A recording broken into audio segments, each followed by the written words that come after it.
Hello and welcome to the Contemplations of the Lotus Eaters. I'm Hugo and I'm here with Josh. Hello. And this is a show where we're not necessarily focusing on current events, but we take a topic that we think is interesting and might be valuable to you, and we talk about it in depth and we see what comes out of it. And so today we're continuing our discussion from yesterday, which was about psychology of personality and how it affects politics and political preferences, and we'll be talking about the dark side of this, which is the Dark Triad and kind of the personal characteristics that I connected to it. And Josh knows about it, I don't, and so this is going to be interesting.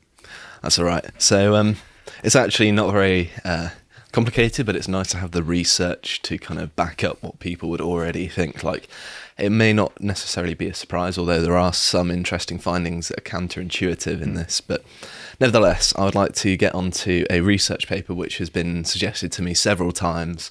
I feel like it's about time I actually cover it, which is a research paper known as Signaling Virtuous Victimhood as an Indicator of the Dark Triad Personalities.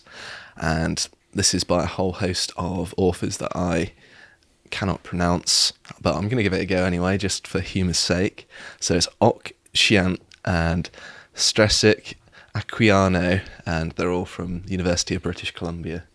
Sounded good. I mean, that's uncharacteristically good for me. Yeah, that's all right. So it's worth mentioning what the actual Dark Triad is first before we get into the virtuous victimhood and the signals that are associated with it. So the Dark Triad is made up of three things, as you can probably imagine. The first being narcissism, which is characterised by grandiosity, pride, egotism, and a lack of empathy, which I think most people are familiar with the term narcissism. It doesn't mean anything different, really, in the realm of psychology when compared with, The common anywhere usage, else. Yeah. And then there's also Machiavellianism, which is characterised by manipulation and exploitation of others in the absence of morality, unemotional callousness, and a higher level of self-interest than perhaps is the norm. Poor Machiavelli, he was I such know. a good Republican and he gets such a bad rap. I feel like Machiavelli gets really thrown under the bus in the Dark Triad, but his actual thoughts aren't as insidious as they kind of presented here. Yep. But I get what it's trying to say in that Of course. it's being strategic and working behind the scenes to press your advantage, right? And I think Machiavellianism is just the kind of lay term for people's understanding. Although It's easy to understand even if you don't really know the background or anything. So. Exactly. And perhaps far more kind of consistent between the psychological usage and the kind of lay usage is psychopathy. Which is the third one, right? It is indeed, yeah.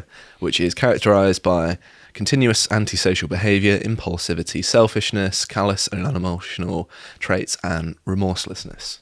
So, as you can probably imagine what a psychopath would be like, it's not beyond the realm of imagination. And so when we're talking about psychopathy, what's the difference between psychopathy and sociopathy, if there's any, or if it's clearly defined? I think, although I'm not a clinical psychologist, I believe the difference is that a psychopath cannot pick up on people's like emotional signals, whereas a sociopath can still identify these kind of emotions in other people. They just don't care. Right. Okay. So Right. I think that's the distinction, or at least one of the main ones that I was taught. But I'm certainly no expert in this. So Right. But yeah, this is going to be focused on psychopathy out of the that's one of the three, so that's going to be the important one. Yeah. Yep. So in this study, a factor analysis found that out of the big five personality traits, which we covered yesterday, which is things such as agreeableness, extroversion, openness to experience, conscientiousness, neuroticism. I think that's all five, isn't it? So out of those, the most predictive of having these Dark Triad traits was low agreeableness, which was the strongest correlate to the Dark Triad, while neuroticism and lack of conscientiousness were also associated with some of the Dark Triad traits as well. So openness and extroversion, doesn't Not really so go relevant, into it. So yeah. if you're low on those, doesn't necessarily mean that the dark triad is something that you need to worry about. Exactly, Okay. yeah.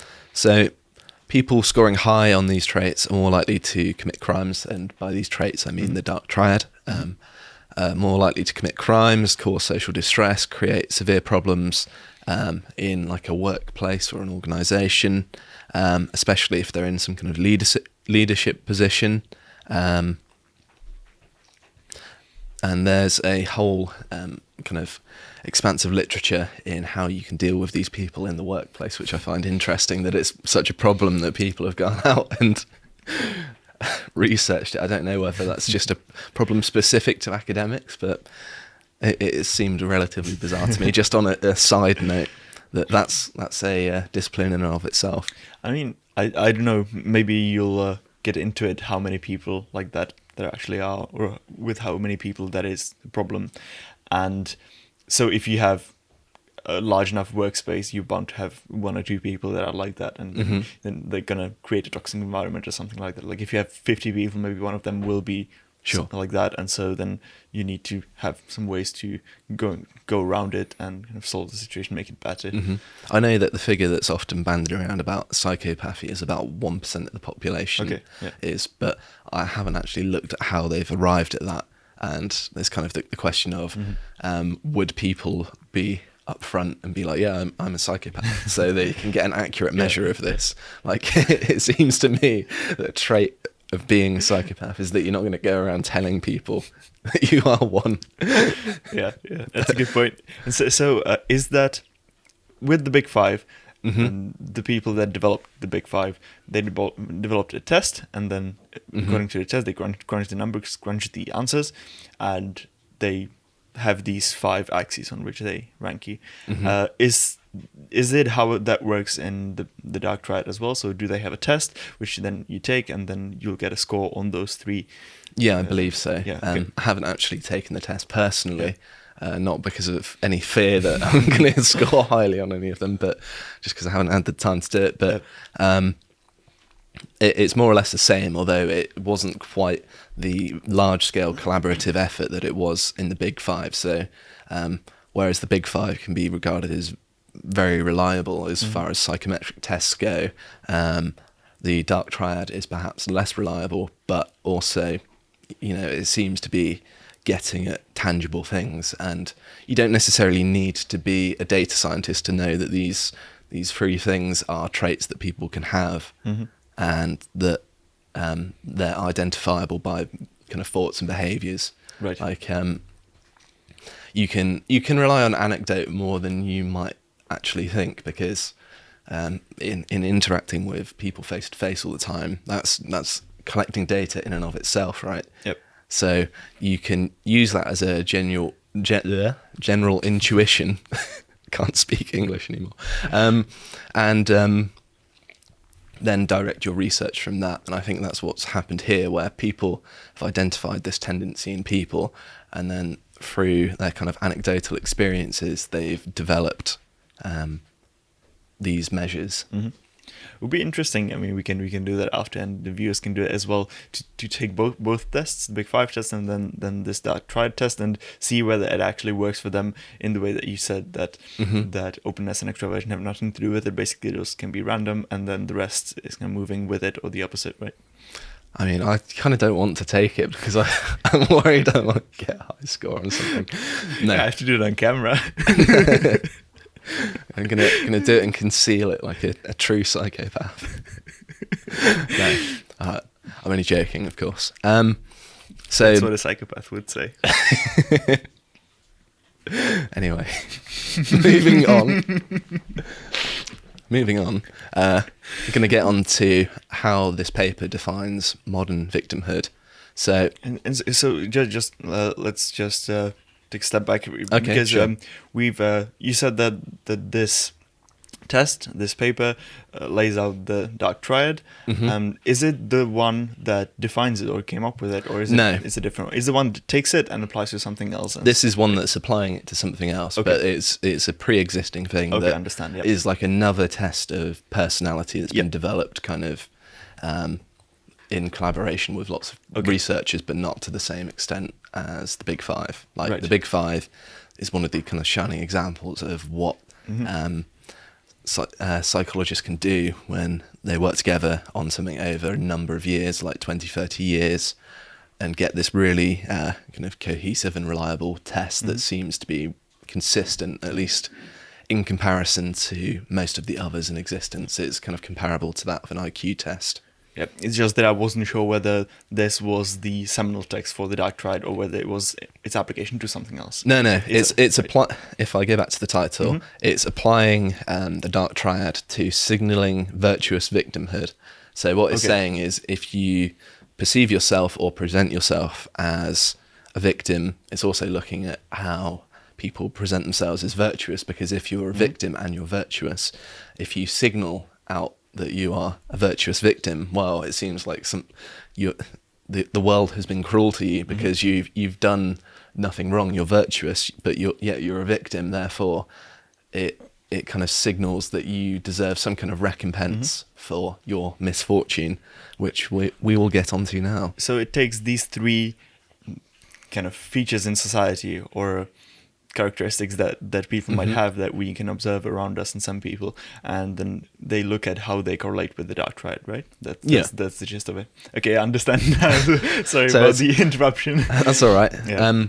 So I think everyone's familiar with the term virtue signaling, aren't they? So that's what it's predicated on, and it's interesting that it's like an identifiable thing in the scientific literature that, you know, this thing we've been using anecdotally in the kind of anti-social justice sphere, where we're saying, oh, they're just virtue signaling, and now it's actually a thing that exists. They're not just virtue signaling. They are virtue signaling. You know, it's a scientific term. Yeah, it's science. Trust the science, guys. Trust the expert, who's definitely not a psychopath. Sorry, I'm gonna stop bullying you now. Yeah, hang on a minute. If you keep on bullying me, doesn't that make you the psychopath? Anyway, right. So normally victimhood carries a lot of negative baggage, and there's lots of results of being a victim that are tangible and real, and I don't necessarily want to demean those. People can get PTSD, be very distressed, fearful, anxious. They can lose self-esteem, loss of trust of the people around them, and they can have a heightened sense of vulnerability. And these are all real, tangible things, and they're not necessarily indicative of any manipulative behaviour. That's just how people seem to react to being a genuine victim. And in a Western society, we've, according to the authors of this study, embraced a culture of victimhood, which I would say I would agree with, in that there's some degree of virtue in being a victim in the modern day. So when is this from, this study? Last year, Okay. 2020. Yeah, makes sense. It was June 2020, I think. Right. And claiming one as being a victim is increasingly advantageous, and they state it's even fashionable to claim that you're a victim. I don't know, it's quite gone that far yet, but I kind of see what they're getting at, in that in political circles in particular, claiming that you're a victim or something, or you're oppressed, seems to elevate your status, in that you're able to talk about things which other people might not. And that's kind of what I think they might be getting at there. With this specific point, I don't think they're exaggerating. I think it is fashionable, or to be more precise, I think it was fashionable a few years ago. It's starting to become less fashionable now, in my opinion. Yeah. But I think that's a fair word to use there. I think people who haven't been following the kind of culture debate in politics, even they've picked up on this kind of... Yep. It's annoying. Yeah, it is annoying because it's just people whinging, basically. Weak, feeble. Need to read some Stoicism, that's what they need to do. So there's nothing to suggest that even people sharing their experience is necessarily bad, because it can help connect them with other people who've had similar experiences and help provide support and validation to the genuine victims. So I don't want people to take this research and bully people who've been genuinely victimized and are just looking for support. Like, it just because they're reaching out doesn't mean they're virtue signaling and therefore a psychopath or have these dark triad traits. So I just want to be very clear that you do need to be nice to people who are victims. That's not something a psychopath would say, is it now? And the actual validation and support can actually lead to changes in the person's behaviour, and we found this, and it does actually seem to work. So that there are perfectly valid reasons for people to do this before I get onto the kind of darker side of it. And so for the people that are actual victim of something, you can work with it in some ways, I don't know, therapy or something like that, and then you can overcome that sense of victimhood, and therefore then these traits go away, basically, because you stop being a victim and you stop feeling like that. I mean, you can still be a victim and not necessarily get feeling, to like a clinical level either. Like, you can, I don't know, someone could come up to you and like steal some money from you, and it might be inconvenient in the moment, but it might not have any long-term effects on you, and you're like, well, that's kind of annoying, it's pretty unfortunate, but it's not necessarily going to change who you are in some people. So I don't also want to emphasize that not being affected is a bad thing either. You know, there's no true or proportionate response. It's just how you deal with it, which is a very subjective and wishy-washy thing to say, but it's always better for you to be able to deal with something well, but don't necessarily feel bad if you can't. And with all those caveats out the way, this research looked at consequences that predictors of emitting signals of victimhood and virtue, that was phrased really badly, but they looked at things that could predict whether people could emit signals of their victimhood and whether they were virtuous and deserving of some degree of recompense. And they did this in a series of 6 studies, in which in each of the studies they recruited a kind of a significant number of participants, at least around 300, 400, if not more in some cases. And so what did they do? You said that they measured whether those people felt like victims or whether they behaved like... So they had... each of the experiments was very different, and I don't want to dwell on the actual methodology too much of each of them, but I will mention it kind of in passing. But if you are interested, we're going to link the research paper down below, and you can actually look at the methodology of the paper and kind of see it for yourself rather than me just reading out what you can probably read just as well. But sorry. So you said that they were looking at people's victimhood and also their sense of virtuousness. But how were they measuring it, or how were they looking at what is actually true and what is actually just their perception or their pretense of something? I know how I would go about doing these things, and I don't know how this research was done, so I'm curious. I think generally you can generate a psychometric scale to measure pretty much anything, and as long as you can get kind of replicable results and, you know, signalling virtue and victimhood and stuff, this has been in the literature for, you know, the past 5 years. So I'm not sure whether they came up with this scale themselves or someone else, because I didn't actually look at the kind of material side of the research paper. I just looked at the methodology and their results, because I kind of understand how these scales are derived and know that for it to be published in a prominent paper, they're going to rely on someone using a kind of valid, reliable, replicable scale. And so they were...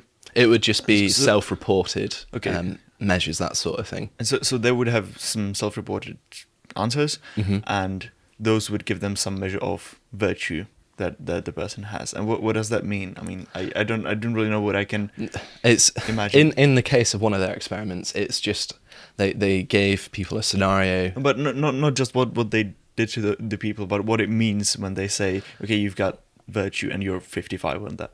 Like, what?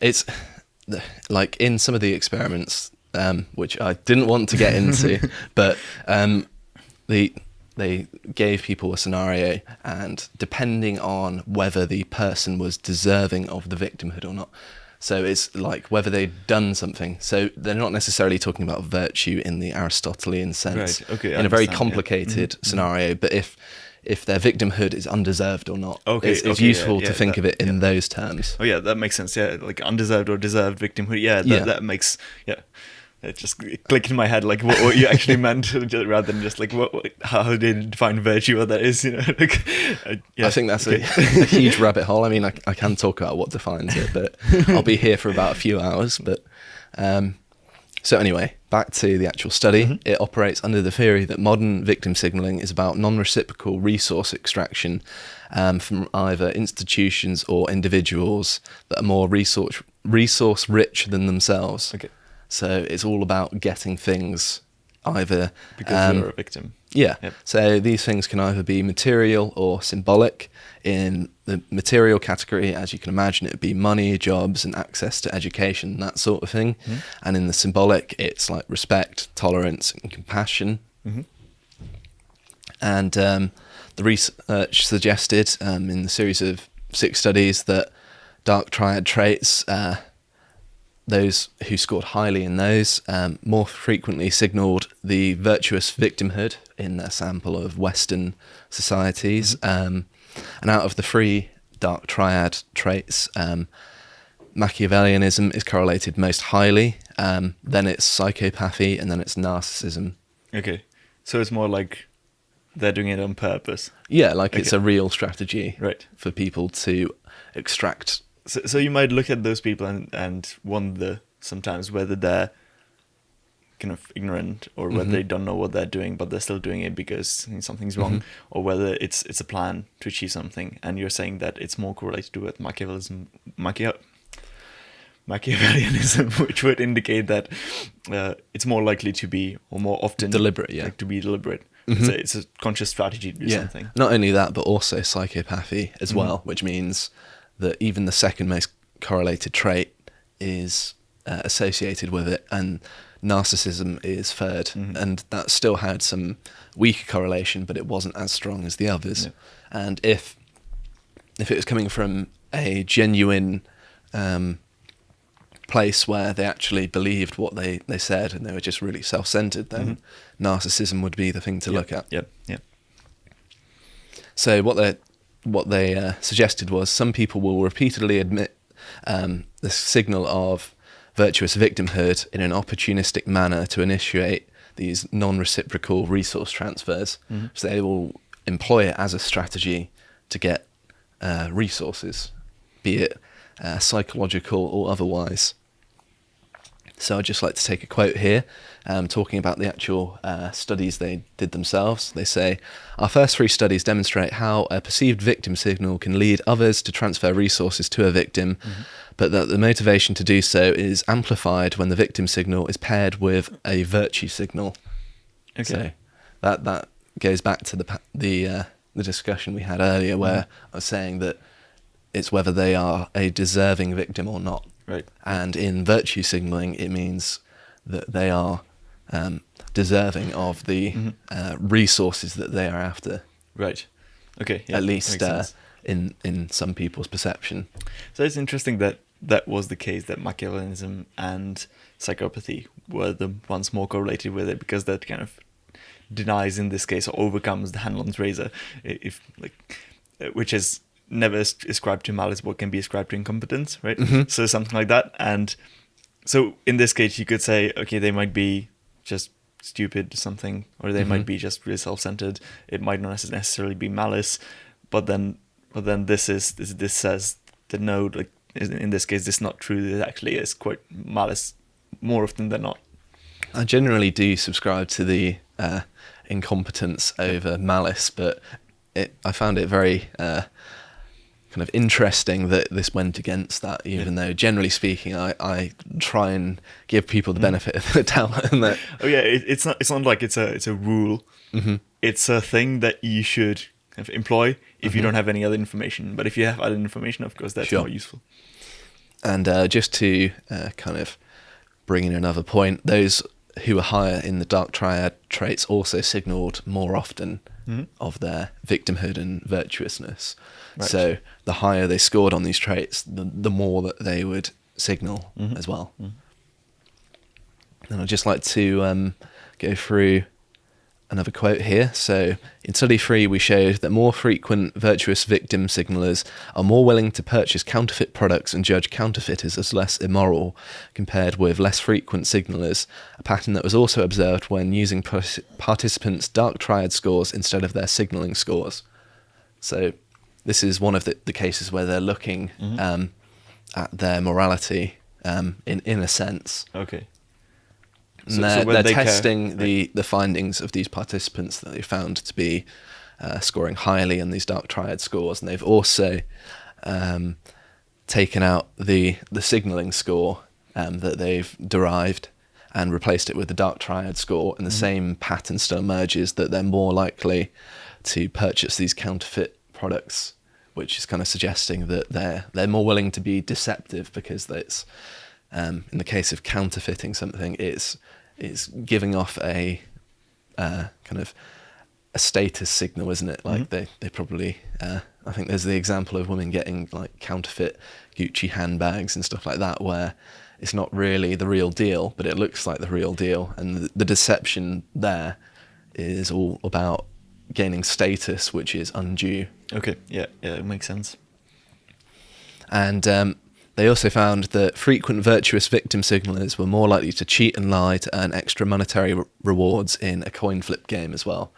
Right, yeah. So it's not necessarily that it's just about the virtue signaling for the resources. They found in lots of other domains where these Dark Triad traits would come into play, that they're also consistently siding on the dishonest, lying to get ahead sort of side that you'd expect just if you were looking at the Dark Triad and its correlation with other things. And these studies have been relatively replicable, and you can kind of rely on that a bit more than perhaps this newer study, but I still think it's interesting. And they've also gone through, in 6 studies and tested and retested these various assumptions to predicate their conclusions on something that is at least been kind of tested in a cohesive manner, and alternative explanations can be ruled out. Right. And so what they did was to say, there's these Dark Triad traits, and these people that are high in this virtue signaling and victimhood, like those people, that's correlated with the Dark Triad, and if you take those people that are high on both of them and look at what they do, they also tend to lie to earn extra monetary reward and cheat and things like that, right? That's if I'm understanding that correctly. In kind of data science, we might say that the Dark Triad in that case is a mediating factor, in that it explains the root cause of a behavior. So if you were to draw you'd have the virtue signaling in one box, and then you could draw a line and say kind of the dishonest deceiving to get the resources, but you can also have a line that goes to this separate box where it would be the mediating factor of the Dark Triad, where if it goes through that way, it can explain it just as well as if it were the line straight to there. Okay, makes sense. And I lost where I was now. Communal narcissism was also a significant and positive predictor for the frequency of virtuous victimhood. So rather than individual narcissism, it's narcissism in a collective sense, which I think is more to do with your group. And you can see perhaps where it might be getting at here, because they controlled for things like socio-economic background and a person's ethnicity. And just in controlling for these factors in their explanations, you can kind of work backwards to say, well, they expected these things to have an effect, but they didn't actually. And I think the reason they controlled for the ethnicity is because it might be relating to what we see now in perhaps US and the UK, where people from certain ethnic communities are signalling their kind of victimhood, and what they're implicating kind of in a very soft way is that perhaps there's some kind of communal narcissism rather than individual, although the individual can harbour that. It's more about the community validating this sense. And so how, I don't understand how they arrive at this conclusion or how they measure it even, because you said that they controlled for things like ethnicity and socioeconomic background, right? Mm-hmm. And they did, and they expected it to have an impact, but it didn't, or did? Because what I'm thinking is that it would be on an individual level, I'm saying, but right. So what I'm it is an explanation at the communal level when they perceive their peers, so to speak. Mm-hmm. Then narcissism plays more of a role. But when it's just them as an individual, then it's not so important. Okay. So my kind of sense, or like a guess of how it works from what I've seen, is that this behavior, this kind of virtue-seeking, signaling behavior, is not necessarily widespread in any community, ethnicity, or anything like that. But it's individuals that are often quite loud and that in these cases pretend to speak for some group of people, right? Sure, there's certainly some element of that, but they don't exist in a vacuum. I mean, there's some perceived group of people that surrounds them, and I feel like it's generated by some kind of sense of group belonging, maybe, rather than like these people wouldn't be so comfortable signalling their virtue if it was just them alone doing it, because it would seem like so it's less them valid doing it. So the difference is they're not doing it on behalf of themselves, but on behalf of others. Not necessarily. In that I'm having the trouble to understand. Sorry about that. So I'll just read out what I've got here again. So communal narcissism was a significant predictor for the frequency of signalling virtuous victimhood. So yeah, but what's communal narcissism? That's the thing. Like, I don't understand what that is. It's kind of narcissism based in a group perception. So it's a group's view of itself.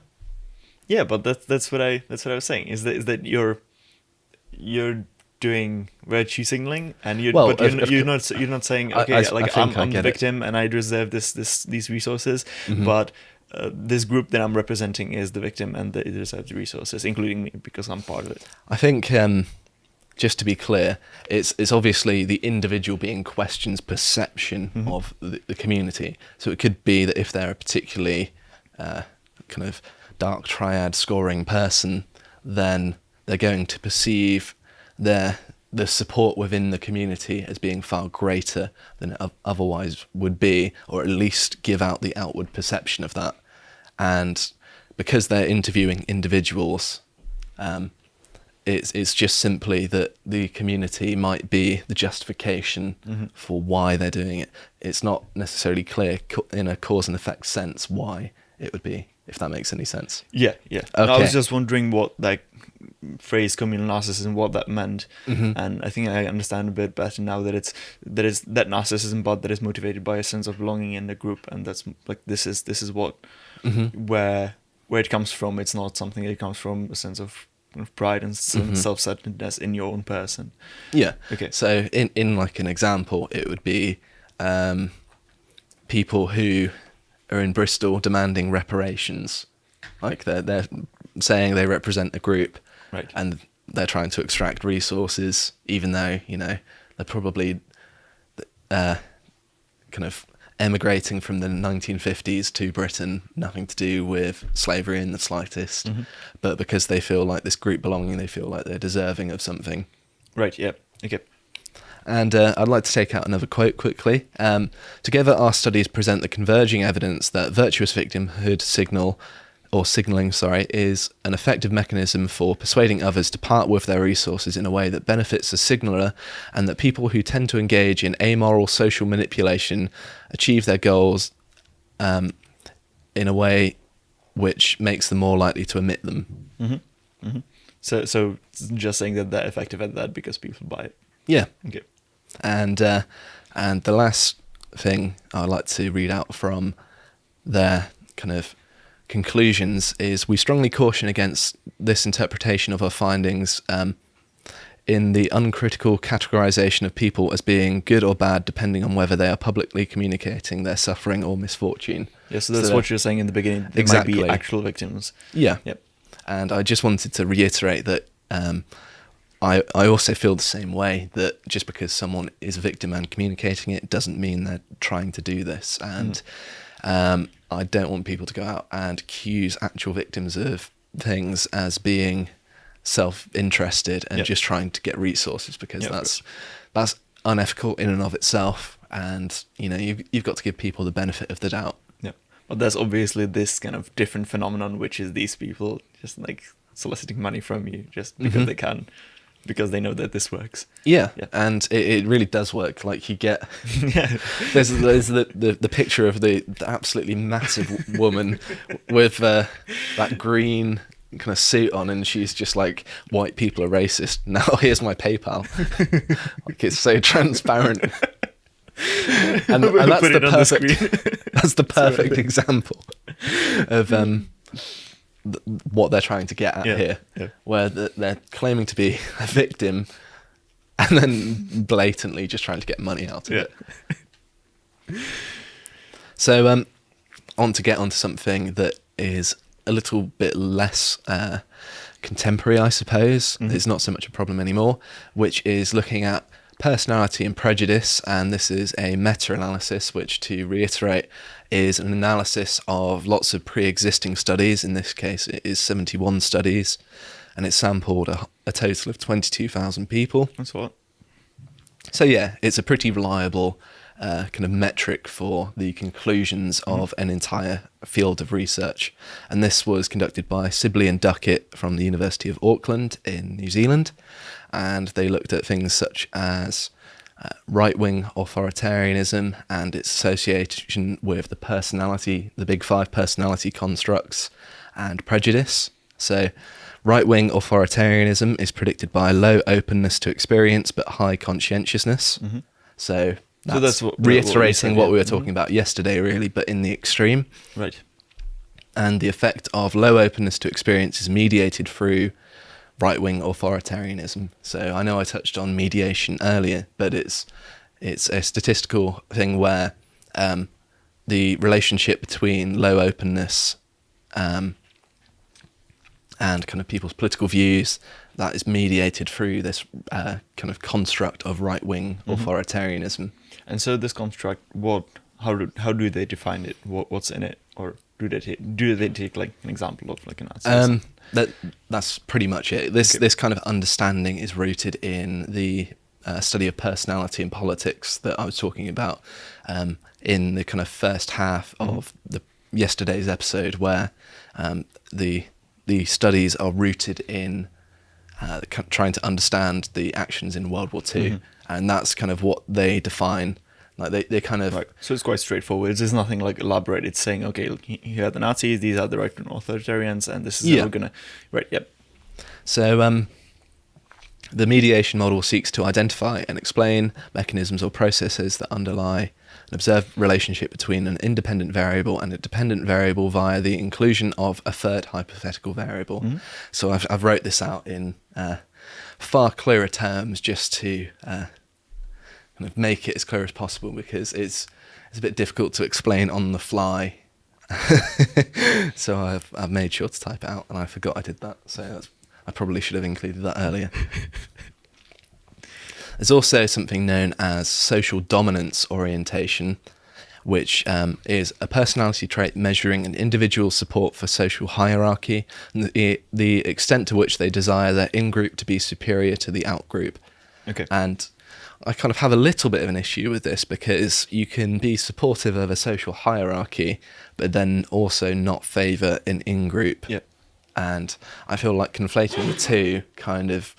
But are they? Or are they saying that the combination of those two means that you're right-wing authoritarian? Yeah, well, but in constructing the social dominance orientation, they're putting two things together, which I might question whether they need to co-occur together. Okay, but so they would say that if they do, they would be a predictor of something, right? Yeah. Okay, and so, but they're not saying that they have to. Yeah. Okay, that's good. And they said this social dominance orientation was predicted by low agreeableness and also weakly by low openness. So this is your willingness to support both social hierarchy and favouring an in-group to an out-group. And they also found that in the domain of social dominance orientation, that the effect of agreeableness on kind of out-group prejudice is mediated through this effect, in that it can be explained through this kind of social dominance orientation, or this construct, where they suggest that these two things of supporting a social hierarchy in which you favour your in-group over an out-group is the root cause of prejudice, essentially. And I think that's relatively reasonable, to be honest, because even if you take a kind of step back and just think about it logically, if you're going to favour your in-group over an out-group, you're going to have some understanding of a social hierarchy, aren't you? Because you're ranking these two groups above or below one another, and therefore you're going to have an understanding of hierarchy. So it seems relatively intuitive that preferring an in-group to an out-group is going to have this relationship with that. So it's not really surprising, but it's nice to have the research to validate that understanding. It's a necessary condition of it, right? Because without having a sense of hierarchy, you can't say that you have an in-group preference, because that's hierarchy. Exactly, yeah.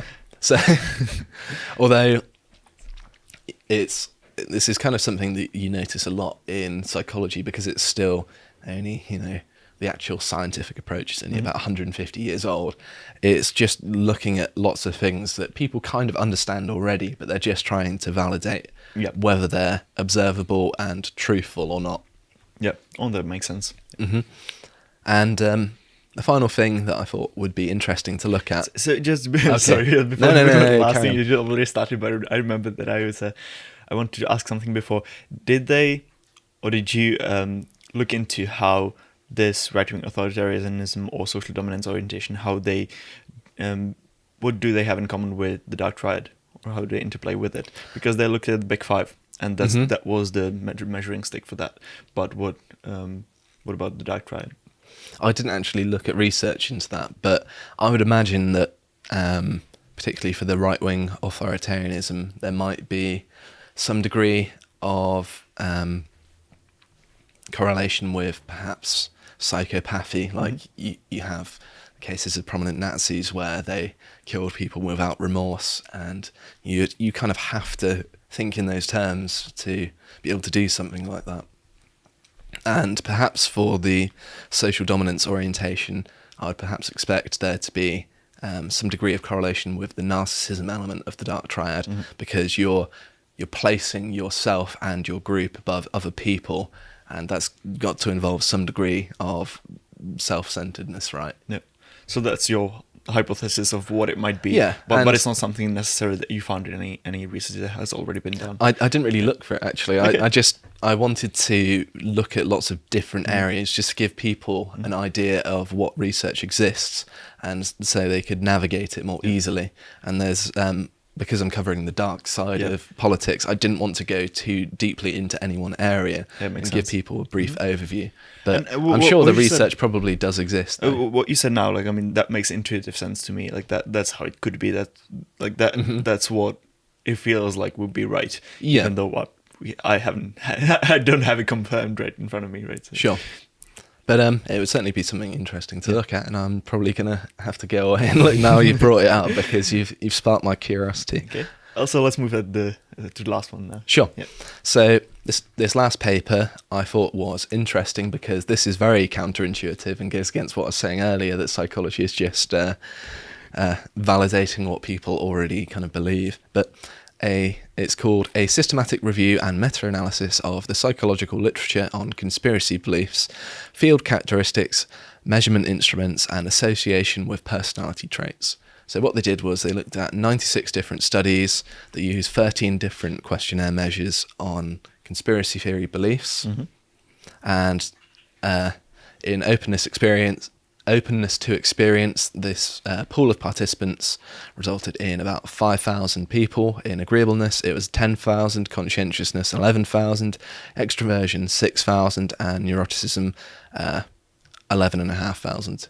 So that's a very large pool of participants to make conclusions about, and they found basically the correlation with each of them was very close to zero, which means that it seems like there's very little relationship. And also, when they ran statistical tests of significance, it was pretty much insignificant in all cases. So they actually found that there's no personality trait that would predict someone's tendency to be conspiratorial. And you'd think that perhaps neuroticism would be at least in part related, right? In that perhaps you'd think of someone who's very high in anxiety, for example, might be more prone to believing that everyone's out to get them, and therefore they're more likely to believe in conspiracy. But they didn't find any correlation whatsoever in all of the studies of it. Maybe if you're high in openness, you're intrigued by Yetis. Wait, intrigued by Yetis, did you say? I am high in openness, and I am intrigued by them. Exactly. See? I want to believe. You've disproved this study. It's not a conspiracy, though. I'm just... Fair enough. But it would be, right, if they try to cover it up. Well, they don't necessarily have to have covered it up. They might not have just found one, you know? It's still fine. I mean, being realistic, there probably isn't such a thing, but kind of the idea of believing it is funny to me. Therefore, I kind of want to believe it just for the comedy value of it. But to go back to actual serious stuff, it seems bizarre to me that there's no correlation between personality, because I think there exists a stereotype of the kind of person who really buys into conspiracy theories, right? And people assume that there's some kind of personal problems that underlie their beliefs a lot of the time when they're dismissing them, but it doesn't seem to be the case, which I thought was interesting. Yeah, that is interesting. I mean, I wouldn't expect that. I would expect it to be at least to some extent correlated, even more so when I would expect that the people actually looking into this are not necessarily friendly to those who are interested in conspiracy theories, right? So I would expect them to be at least a little bit trying to find something. Yeah, and the only I'm not saying that they're not honest or anything. It's just that there's this tendency sometimes. Well, I imagine that if they're carrying out a meta-analysis, this is like years of work. It's not something that you do very easily, and especially going through 96 studies, that's a lot of hard work. So they're not going to flippantly do this just to be like, nothing to it. So I feel like sense. They've just in the sheer amount of work they would have put in, they're going to treat it with due respect. And the only explanation for perhaps them being mistaken that I can think of is that out of the 96 studies, there were 13 different questionnaire measures, which means that there could be a lot of noise in the data. They would have needed to like make them converge in some ways to put them on one scale, right? And 5 scales. That would probably be the most difficult aspect of this for them. And it might not necessarily be that they did something with any bad intentions, but it could be that they maybe made a mistake somewhere in kind of making these 13 measures come into some kind of cohesive whole. But it is difficult to tell. You know, it's such an expansive thing that one person just looking at the study, even if you read it from start to finish, you're not going to be able to tell this sort of thing. And that's perhaps one criticism of meta-analyses, is that they're so complicated that just a single reader reading through it, unless you're kind of a senior academic that's been doing these for, you know, your entire career, you're not really going to be able to pick up on markers of where they might have gone wrong, because it's just so there's so much information there, it's kind of beyond comprehension. And so you said that the main kind of potential weak point, even though there's no reason to believe that they did something wrong, is that there's 13 different questionnaires, but there's 96 studies, so there has to be at least one questionnaire for which there are at least seven studies. And so you could take 7 studies or more, it's probably more, of one questionnaire, and then that would be much more solid in that way. You would just you would just crunch the numbers, and you would need to do the subjective work of kind of converging these questionnaires together. I mean, I'm kind of being a bit nitpicky to say that if there were a problem, that might be where it would arise. Yeah, but no, I generally understand. speaking, you can take these at face value because the amount of work that goes in, they're not going to be amateur researchers. They're going to be well aware of the work that goes into it. And I've worked with academics on meta-analyses and going through the research papers, and you pick out the key statistics that you can kind of bring into a cohesive whole, and some that might otherwise be interesting you may have to disregard just because they're not shared in common with lots of the other research. So there's kind of a sifting through of the data that is very tedious and takes a long time, but it seems to come up with interesting results in the end. So this whole discussion over the last few minutes was just to say that this is a result that is robust and quite reliable. It's done well. It's not something that was done hastily or something that wouldn't be something that would be just someone talking out of their backside. Yeah, I mean, going through 96 studies, that's no small order. I imagine that that's taken thousands of hours, if not more, and with a team of researchers. So it's not just something that people would do flippantly. Right. Well, that was really interesting. I mean, the kind of dark side of personality and how it might correlate with politics and the Big Five and the Dark Triad and everything like that. So thank you for that. That's okay. Right. And so if you like this episode, make sure to go to lotusseaters.com, where we have all of our content, all of the other Contemplations episodes, and we have articles and premium content, interviews, everything. And so if you want to support us, you can become a premium member there. And if you wouldn't like to support us, you can do it anyway. And so thank you for watching, and see you next time. Goodbye.